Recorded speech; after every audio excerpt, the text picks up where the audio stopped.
Раз, два, три, ура!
Внимание участников соревнований. До старта остается 5 минут.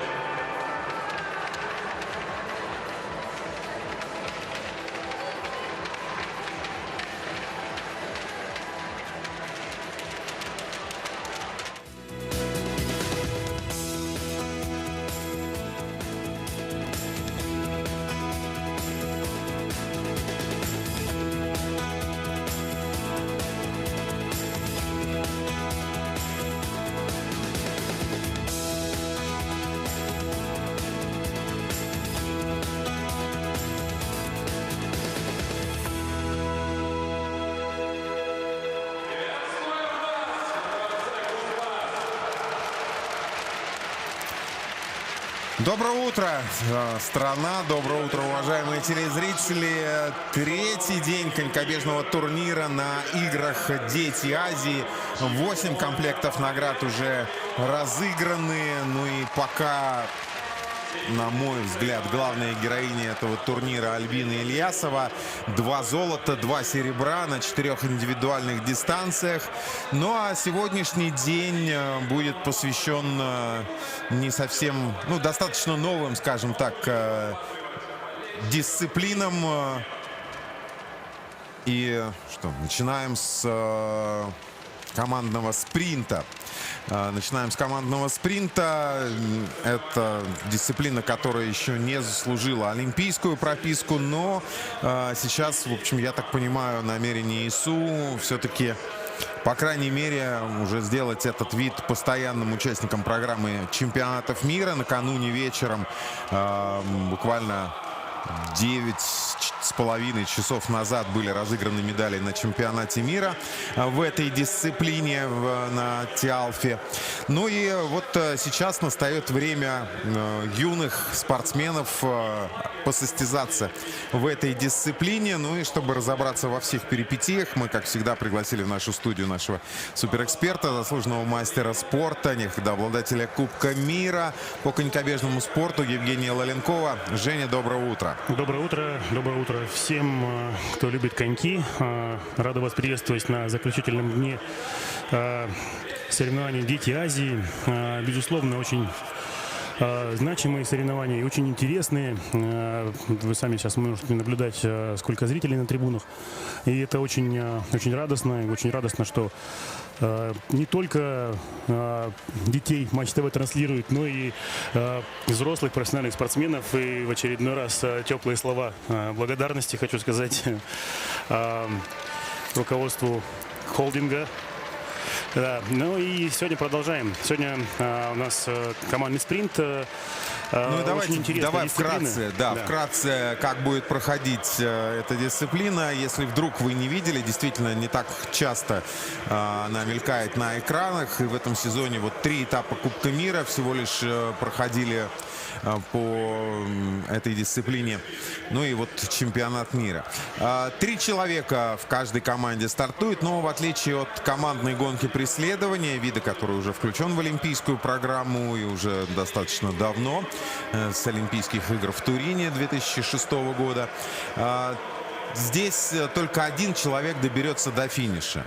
Не потому, что его партнеры будут всячески выталкивать, а сами будут падать. Нет, они просто проезжают втроем первый круг, и дальше лидер уходит в сторону, заканчивает свои выступления. Дальше 2 человека пробегают еще круг, и на последний круг остается только один спортсмен. В общем, непростая дисциплина. Здесь надо уметь и быстро достаточно стартовать, чтобы все втроем уходили вместе, и отрабатывать очень слаженно все первые 2 круга. Ну и третьему достается самая непростая роль на самой высокой скорости, постараться закончить. Скорости здесь действительно очень и очень высокие в этой дисциплине. Ну вот открывают стартовый протокол московская команда. Ей не досталась пара. Но здесь в командном спринте отсутствие соперника по забегу, в общем, не так-то и важно. Потому что если бы и был соперник по забегу, он стартовал бы с другой стороны ледовой арены. И, в общем, спортсмены никак не пересекаются. Да, принципиального значения не имел бы абсолютно. Но единственное, что не готовы так всех узнавать в лицо. В заявке каждой из команд по 4 человека. Но вот кто 3 отправились на дистанцию, здесь... Нет, тут точно. Значит, ну, первая здесь, да. Кудряшова, Милана Николь, Зайкова Варвара и Бесхлебная Вероника будет финишировать. Да, еще в заявке была Дарья Пиманова. Но, конечно, очень важно поймать шаг своих партнеров и отработать всем дружно. Ну, Кудряшова, при том, что она, в общем, вот уже отработала свою роль, да, после вот этих фишек, которые стоят на выходе из поворота, только тогда можно уходить в сторону. Скажу тебе больше, нужно еще смениться до входа в поворот, до той фишки, которая стоит на входе в поворот. Потому что если первый лидирующий спортсмен пройдет ее раньше, чем второй, да, то это будет тоже нарушение правил. Но до этого никогда не доходит. Все с радостью как можно быстрее обычно сдают свою роль лидера, потому что серьезная достаточно физическая нагрузка. В том году на первенстве мира мы столкнулись с этой ситуацией. Команда голландцев, кстати, в которой бежал не Эрбин Венимарс, простите, а его сын. Сын, да. Да, вот они были дисквалифицированы именно за это нарушение что правил. Слишком забыл сдать смену. Да. Но и заканчивает у московской команды дистанцию Вероника Бесхлебная. В общем, тоже не раз присутствовала она на пьедестале почета. Выиграла забеги на 500 метров. Бронзовый призер игр на дистанции 1500 метров. Серебро на 1000 метров. Ну и вот финиш Вероники Бесхлебной. Ну, единственное, что почему-то как-то секундомер даже пропал, да, по ходу забега. Хотя бы так мы успели бы сориентироваться. Первые 200 метров, да, были отсвеченные. Ну и вот дальше. Ну, посмотрим. Здесь да, для вот ребят в таком возрасте, насколько такие старты часто проводятся? На чемпионате России, по-моему, нет. Да, нет, на первенстве России нет. То, что проходило в Челябинске, собственно, классическая дисциплина, многоборье и мастарт, да. Командная гонка в том числе проводится. Но вот командный спринт достаточно редко в этом возрасте. Да, ну что ж, наверное, это и правильно. Молодых ребят сразу давать им возможность вот осваивать новые дисциплины, чтобы когда они уже подошли к взрослой карьере, уже спокойно совершенно могли бы вливаться в профессиональный спорт. Вторая пара, и здесь команда Белоруссии. В команде Белоруссии единственная среди девушек, да и вообще в этом турнире, я уже говорил, 8 золотых медалей разыграно, 7 из них достались россиянам. И вот единственный чемпион игр Дети Азии не из России в конькобежном турнире — это Полина Сивец. Вот она справа, как раз была на ваших экранах. Потрясающий вчера бег на дистанции 3000 метров продемонстрировала и обновила рекорд катка, который принадлежал гораздо более старшему юниору. Еще с ней в паре в команде Евелина Конопляник и Доминика Кухарчук. Что касается казахской команды, то там заявлены Виктория Емельянова, Айзада Рымбек на второй позиции и Варвара Глухова будет завершать. Но Варвара Глухова вчера была пятой на дистанции 3000 метров. Так что, в общем, тоже, ну, конечно, 21 секунду проиграла Полине Сивец. Но Полина, в общем, совершенно такое ощущение, что вот, ну, совсем в другой лиге, что ли, выступала. Словно бы, знаете, как в Яралаше был как-то сюжет, когда взрослый мальчик сидит среди первоклассников и отвечает на таблицу умножения, на вопросы учителя. Заходит маленькая девочка, говорит: Иванов, там, иди в свой 5 класс. Говорит: сама иди, я здесь самый умный. Вот примерно так же выглядела Полина Сивец на дистанции 3000 метров. 15 секунд, 14 с небольшим секунд выиграла она у Альбины Ильясовой, ставшей серебряным призером. Поэтому, конечно, с точки зрения выносливости и уверенности на длинных дистанциях у Полины все в порядке. Ну и Варвара Глухова, лучшая из казахских спортсменок, была на длинных дистанциях. 7-й она была на 1000 метров. И я думаю, что вот это даже важнее, 9-я на полуторке. Потому что 1000 все-таки больше, как бы, ближе к таким к скоростным показателям, как вот на командном спринте. Поэтому тут больше, наверное, стоит говорить о 1000 и дистанции 1500 метров. Все-таки тройка не такая скоростная. Поэтому принципиальнее, наверное, все-таки здесь, что Доминика Кухарчук была 4-я на 1000 метров. Ну и вот Варвара Глухова из казахской команды заняла 7-е место. Заняла 7-е место. 1:27:99 результат был. Но вот, к сожалению, сейчас результатов мы не видим. Но я думаю, что в перспективе все мы узнаем, все результаты, и всю таблицу нам покажут.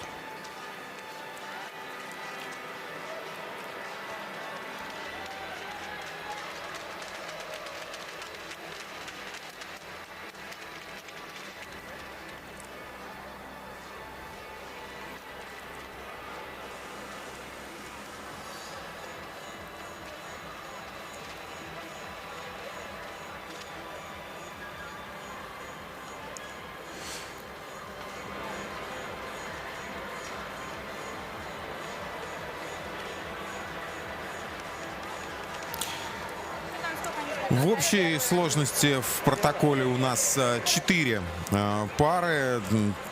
Скоротечный турнир, ну и понятно, тут и так представлены практически все команды, которые сюда приехали таким расширенным составом, да, до 5 человек в команде или страны, или округа. Но вот белорусские девушки Евелина Конопляник и Доминика Кухарчук нас приветствуют. Да, до 5 человек, но... Ну и, соответственно, не все команды, которые были здесь представлены, да, тоже там Иркутск, Башкортостан, Татарстан в более скромном составе здесь собирались. Поэтому они, ну, при всем желании не могут выставить команду для участия в командном спринте. Да, но еще 2 забега у нас впереди. В следующем забеге принимает участие команды Дальневосточного федерального округа и Уральского федерального округа. Соответственно, по, как бы, дорожке стартовой, скажем так. Есть финишная прямая, есть стартовая прямая. В протоколе это так обозначено. Так вот... Ну вот как раз сейчас... Перед нами команда Дальневосточного федерального округа. Здесь Святослава Дорошенко, Мария Рыбникова с красной повязкой и Елизавета Кочева. Ну а это команда Уральского федерального округа. Екатерина Островская, Алиса Новикова и, конечно же, героиня Альбина Ильясова. Героиня всего турнира. Еще раз повторимся, 4 старта, 2 золотые, 2 серебряные медали.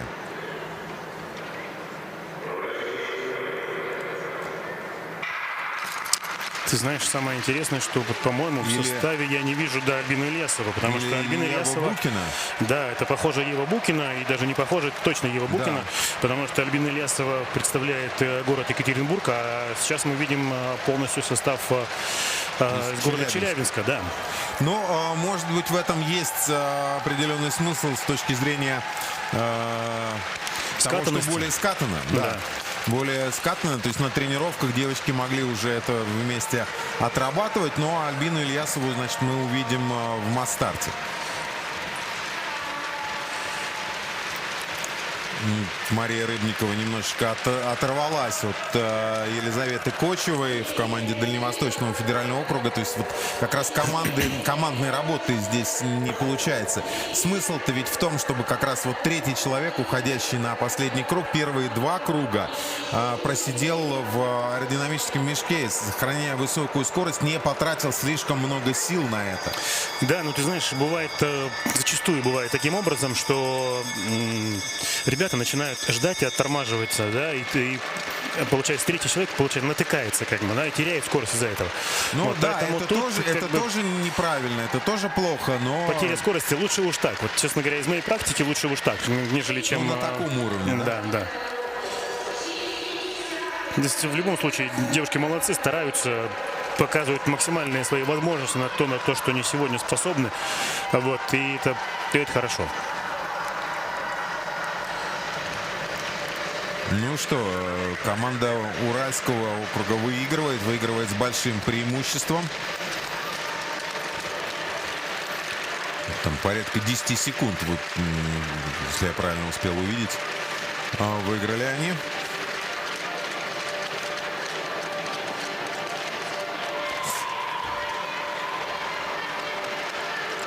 Ну, Эва Букина, не могу сказать, что блеснула, да, она 17-й была на полуторке. А на 1000 метров вообще не стартовала вчера.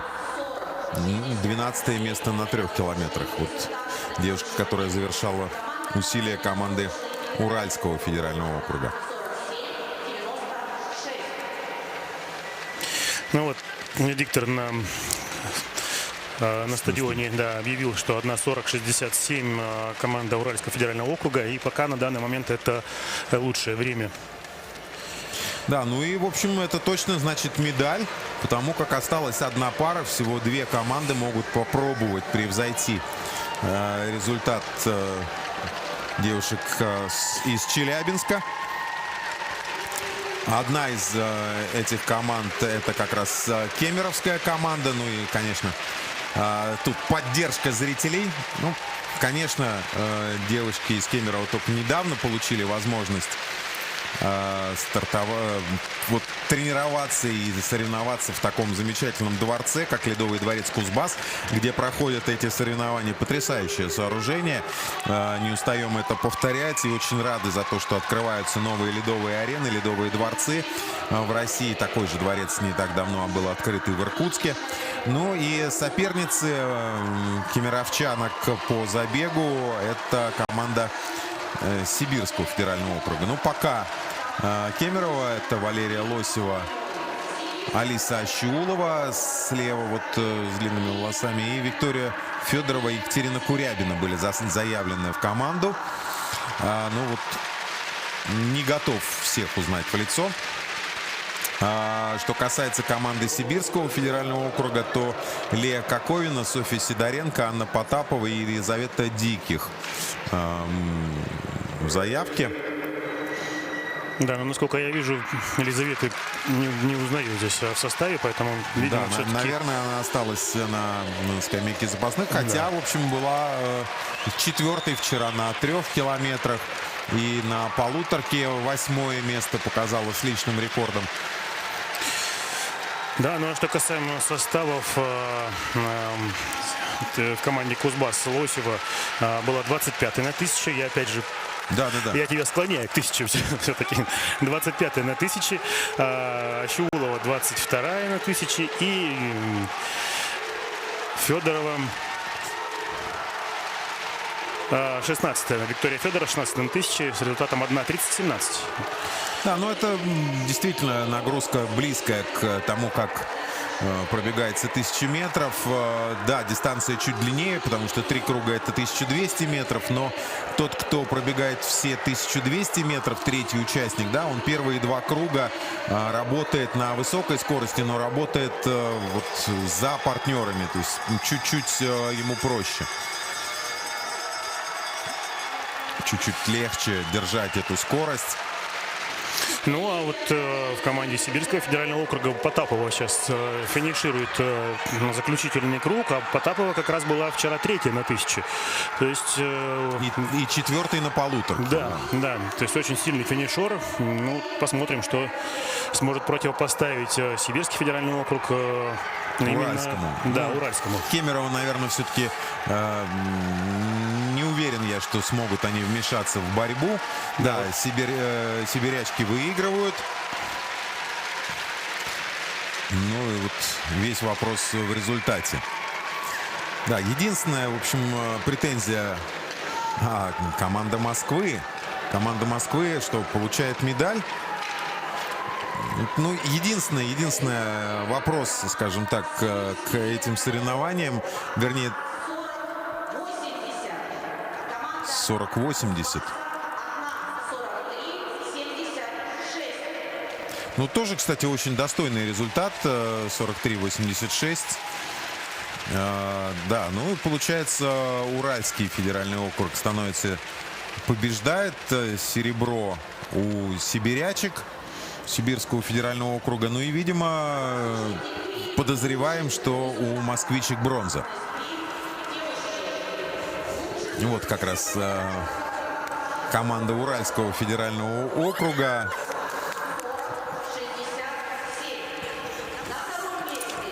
Святослава Дорошенко, Мария Рыбникова, Елизавета Кочева. Ну, приятно получить золото. Давайте посмотрим итоговый протокол.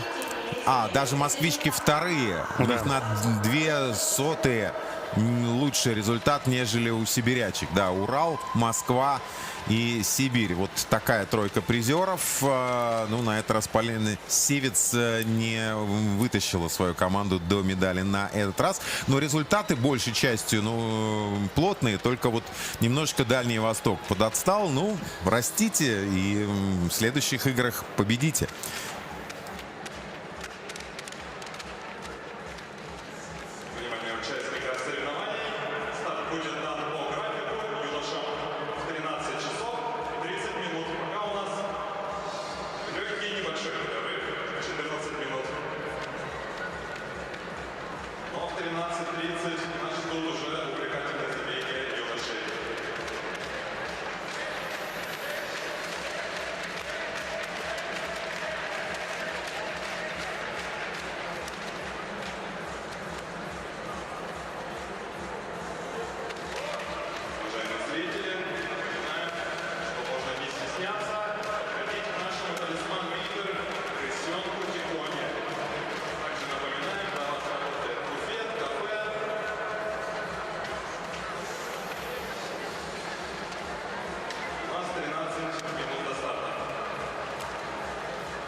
Большое спасибо губернатору Цивилеву, министру спорта Мяусу за такую большую проделанную работу.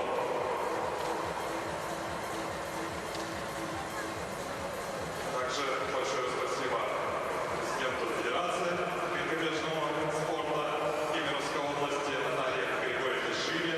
Именно благодаря ее работе, большой работе с администрацией Кемеровской области построен этот объект, в котором сейчас можно принимать очень много видов спорта. Также, уважаемые зрители, трансляцию этих соревнований в прямом эфире ведет холдинг телеканала Матч ТВ. Можно также будет это все посмотреть в записях. Есть уже записи первого, второго дня соревнований. И сейчас телеканал также работает в прямом эфире.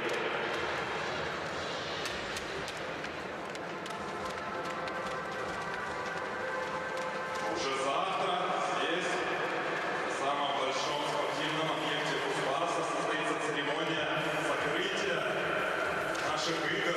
В 18:00 по местному времени будет церемония закрытия. Приглашаем всех желающих большое масштабное праздничное шоу.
Уважаемые зрители, напоминаем, у нас сейчас через 7 минут дисциплина командный спринт у юношей. В соревнованиях принимают спортсмены возраста 14-15 лет. Это самый крупный старт для их возраста. Олимпиада для юношей и девушек.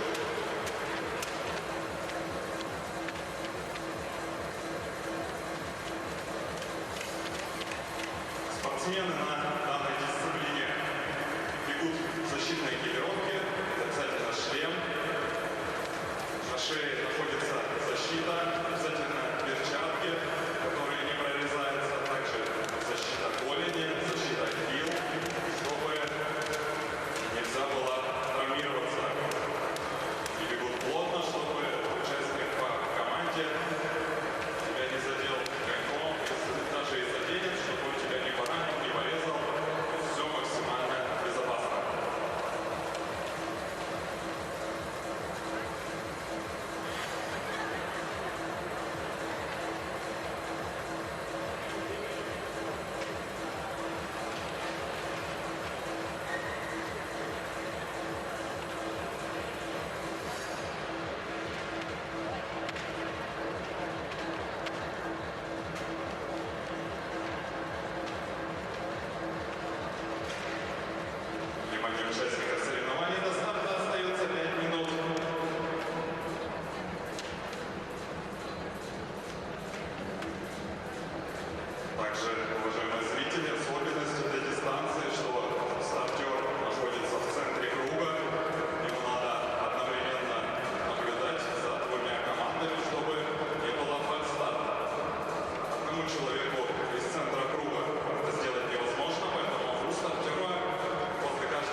И также напоминаем, что зрители находятся на финишной прямой. Противоположная прямая называется переходной.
Продолжается конькобежный турнир на играх «Дети Азии». Ну, вернее, уже потихонечку подходит к своему завершению. Сегодня заключительный день турнира, да и сами игры потихонечку уже близятся к церемонии закрытия.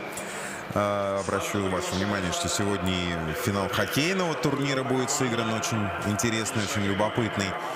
Ну а у нас сейчас будет разыгран 10-й комплект медалей в соревнованиях конькобежцев. И это будет командный спринт у мужчин. Все те же правила, что у девушек, вся та же дистанция, тут никаких различий. Ну и белорусская команда. Ну вот в заявке был Федор Данилов. Мне кажется, что я его здесь не вижу. Но точно на заключительной позиции стоит Радомир Минин. Он будет завершать усилия белорусской команды. Еще в заявке, кроме Федора Данилова и Радомира Минина, Роман Чернавский и Егор Ханченко значится у белорусской команды. Да, значит... На полуторке лучшим из белорусов Радомир Минин, 12 был, место. Радомир Минин, 12 место. Глеб Болгов еще был 14-м. Но он в заявке здесь не Его присутствует. заявки Да. нету, да. Данилов 16-й, Роман Чернавский 18-й. В общем, такие плотные достаточно результаты. На 1000 метров лучший из белорусов как раз Роман Чернавский 19-й, Федор Данилов 20-й. Но Радомир Минин был там дисквалифицирован из-за того, что потерял повязку по ходу забега или забыл ее одеть до. И очень-очень переживал по этому поводу.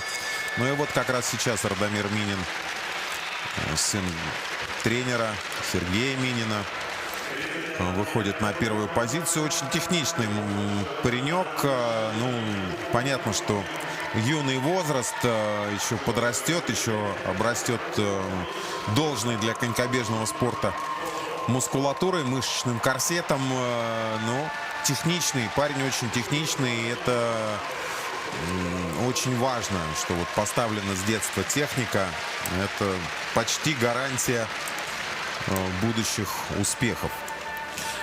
Ну, что порядка по-прежнему у нас не работает хронометраж. Это вот единственная претензия, скажем так, к организаторам этого турнира, что так за 3 дня и не смогли нам наладить вывод хронометража на телевизионную картинку, потому что, конечно, без нее конькобежный спорт смотреть и комментировать очень-очень непросто.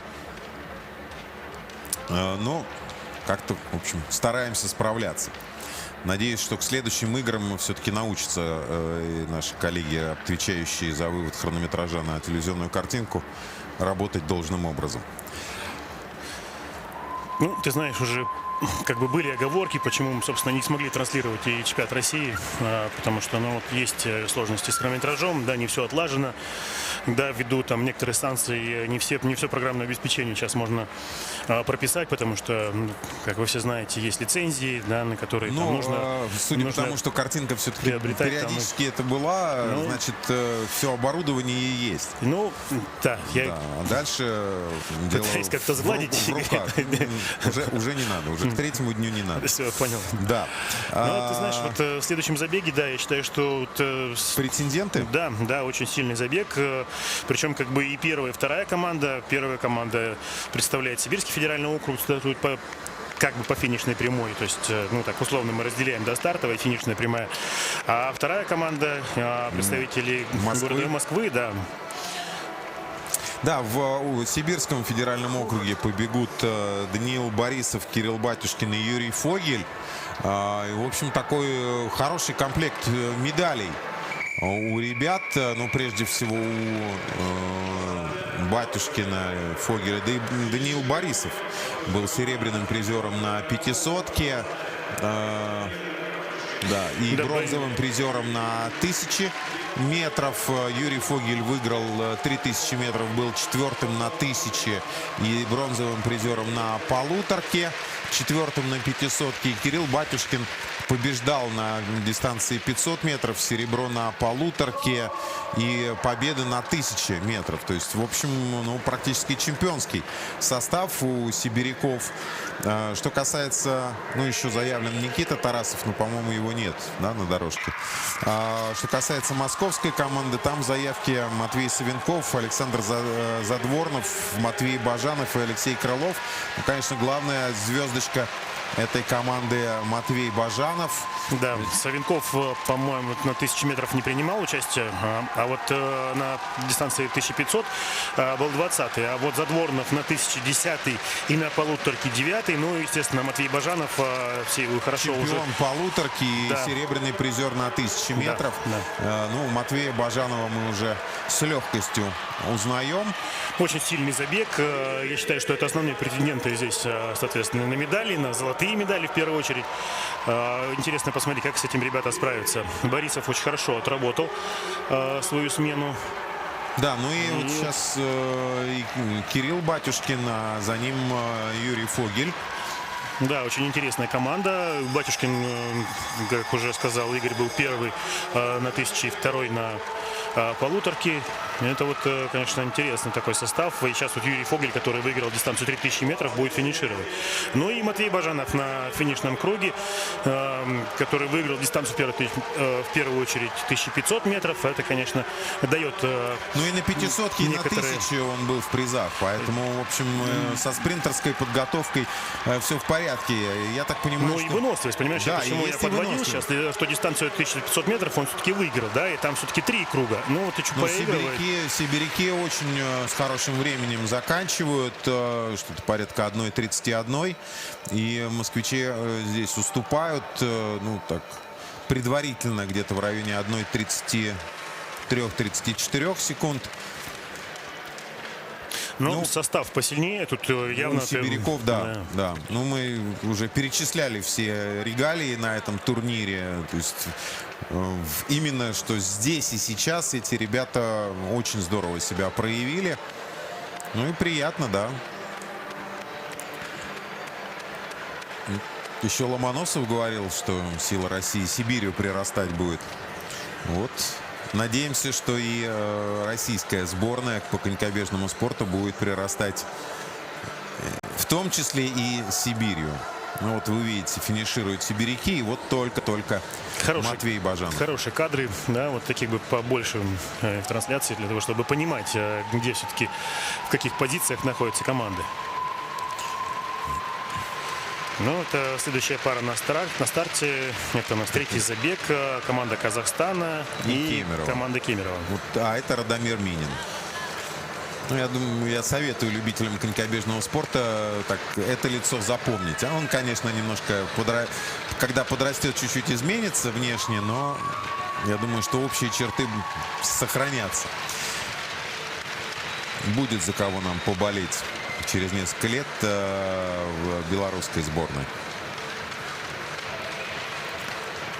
Ну, что касается состава казахской команды, здесь в заявке Михаил Бровко, Михаил Матрюхин, Денис Мезенцев и Вадим Чебардаков.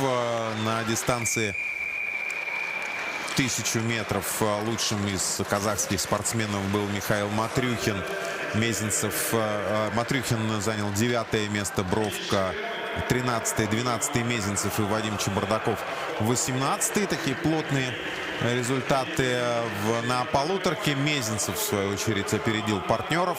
10-е место, Бровко 11-й, Матрюхин 13-й. И там еще выступал Григорий Слесаренко, который занял 17-е место. Что касается команды Кемерово, Никита Горобченко, Серафим Визик, Максим Шевелев, да, или Шевелев, да, Артем Серафимов. Запасных. Да, Визик выделяется в этой команде своим ростом. Он на второй как раз позиции, вот на дальней дорожке. Ну, видно, насколько, что, ну, пример практически на голову выше он своих партнеров по команде. Еще и во время всех остальных забегов мы выделяли как раз его физические данные.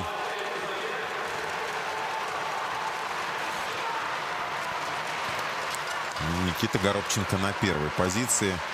По-моему, Максим Шевелев завершает усилия команды. Старается. Да, очень старается, да, Никита Горобченко. Таким образом, что Серафим Визик не попадает за ним в шаг. Ну, в такой шаг с такой частотой очень сложно попасть. Да. Разве что Эрин Джексон смогла бы в такую частоту попасть. Да, это точно. Тонко подмечено. Ну, а что касается казахской команды, да, здесь, ну, по-моему, Денис Мезенцев на третьей позиции. Да, сбой маленький, но устоял. Ты знаешь, очень неплохо, технически сложные ребята. Да, они так пока еще не все идеально, но очень молодцы. Большие молодцы команда из Казахстана. Ну, тоже когда есть возможность регулярно тренироваться на закрытом льду, есть каток в Астане. Ну и не только Астана, да, ну, есть Медео, еще не надо забывать. Да, и Медео есть прекрасный каток. Ну, в общем, и я тебе скажу, больше в Кустанае лед готовят, да. И еще и Петропавловске. Да. Вот я как раз и хотел сказать, что не только вот Медео и Астана. Ну, это здорово. Конечно, для развития спорта одного катка недостаточно, потому что из регионов дети не наездятся, скажем так, по другим городам и весям.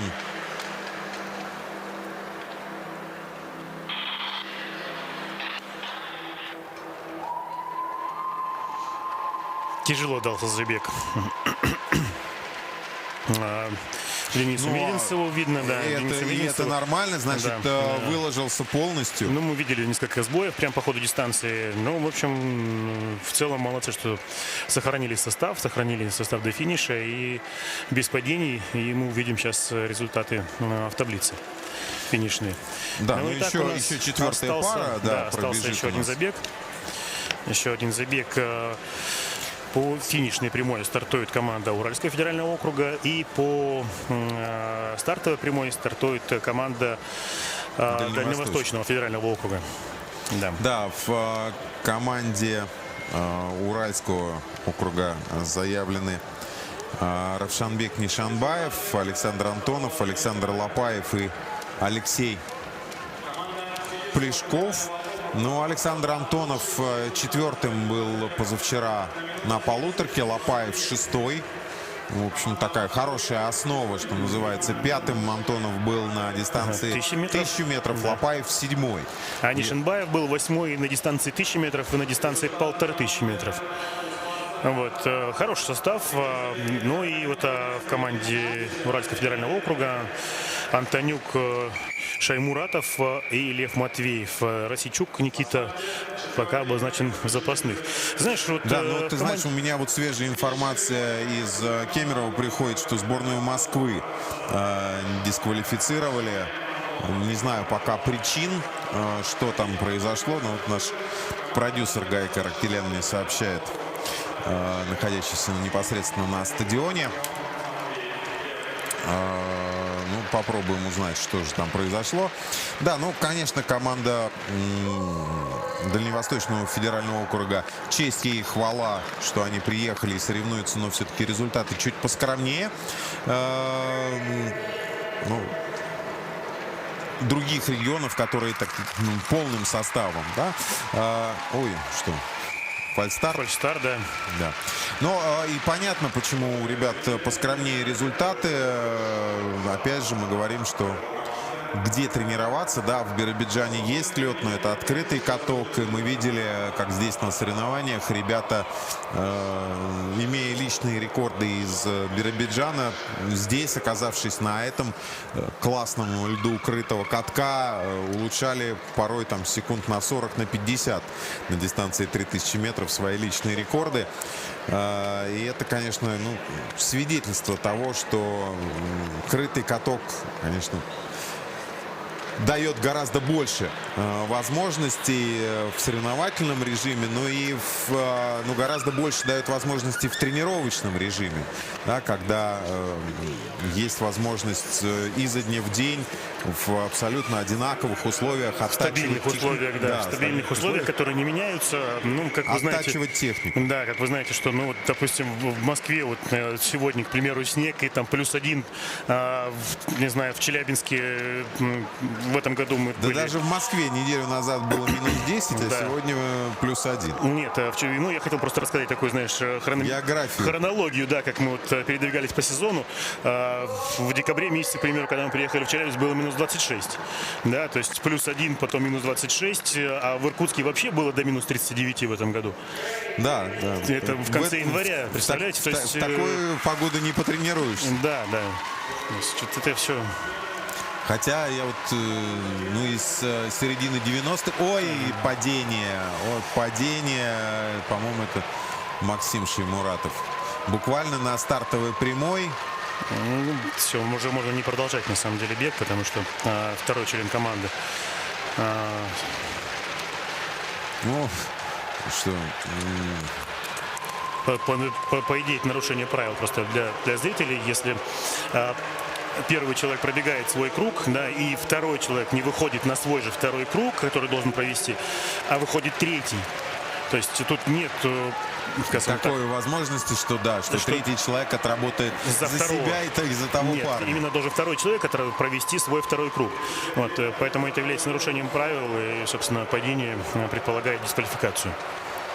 Ну, обидно, конечно, для ребят из Хабаровского края, из Дальнего Востока. Да, ну вот так говоря про команду из Челябинска, очень ровная команда. Просто я смотрю по местам, даже вот Нишинбаев 8-й на полуторке, Антонов 4-й на полуторке и Лопаев на той же полуторке 6-й. Посмотрим, что они смогут противопоставить, конечно, результату. Сибирякам, да. Да, результату из Сибири. Лидеры по наших соревнований, ребята из Сибирского федерального округа, но мы уже говорили, что это как раз самое, наверное, сильное по составу, по результатам здесь, на этом турнире, сборная с чемпионами разных дистанций. Ну да, что, порядка 1:35 результат уральцев. Да, сейчас увидим. Но мне приходит срочная информация тоже по поводу дисквалификации команды из Москвы. Второй круг. На втором круге Задворнов Александр расстегнул защитный комбинезон на шее по ходу дистанции. Ну, это опять же... Это о том, как правильно и хорошо работают наши судьи. Да. В отличие от тех судей, которые работали на этапе Кубка мира в Томашове. Не заметили, в команде. Когда в командной гонке преследования у американцев всю дистанцию человек проехал с расстегнутым комбинезоном. Ну, вот Ну, как-то так, да. Да. Хотя немножко жалко ребят. Все-таки это еще дети. Я не знаю, стоит ли так строго судить. Ну, знаешь, с другой стороны, и правильно, и правильно. Воспитывать сразу же, Да. да, с детства.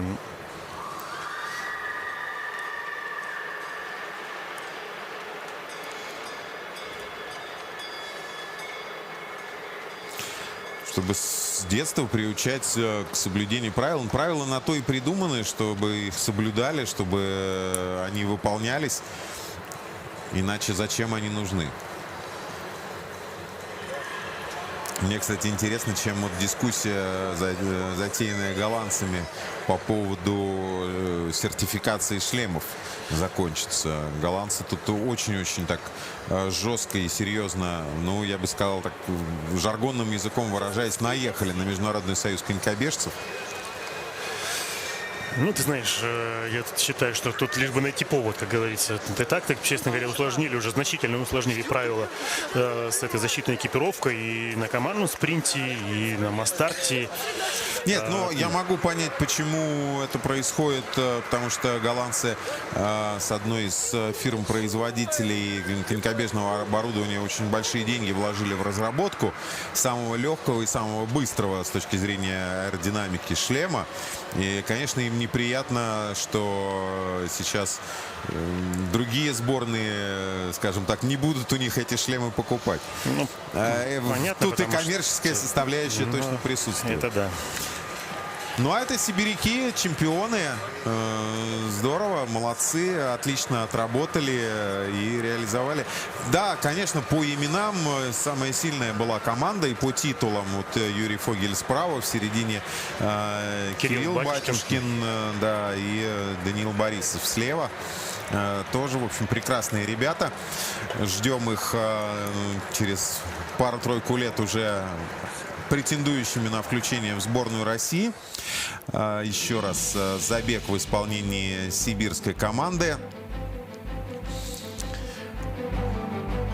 Ты знаешь, очень приятно смотреть, как люди умеют работать вместе, в том плане, что все три человека из 3 разных городов, от 3 разных тренеров, но стали, Да, несмотря на то, что, да, несмотря на то, что, в принципе, разная работа, разный подход, но вот встали и сделали свое дело.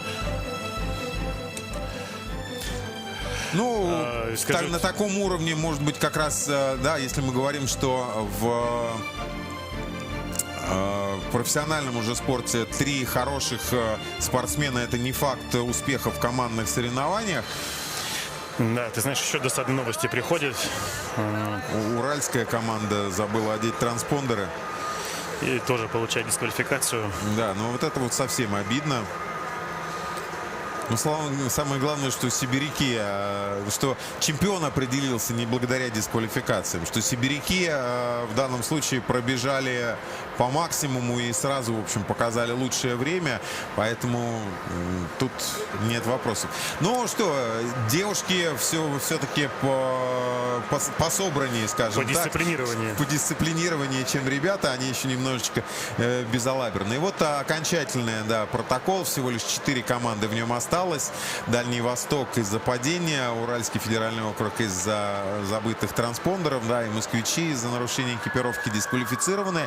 И таким образом Казахстан и Белоруссия получают медали. Ну а сибиряки, вы видите, с большим перевесом чемпионы, и это абсолютно логично в данном составе. Ну что, у нас следующая дисциплина, это буквально через 35 минут масс-старт, и это тоже будет очень-очень любопытно. Не пропустите.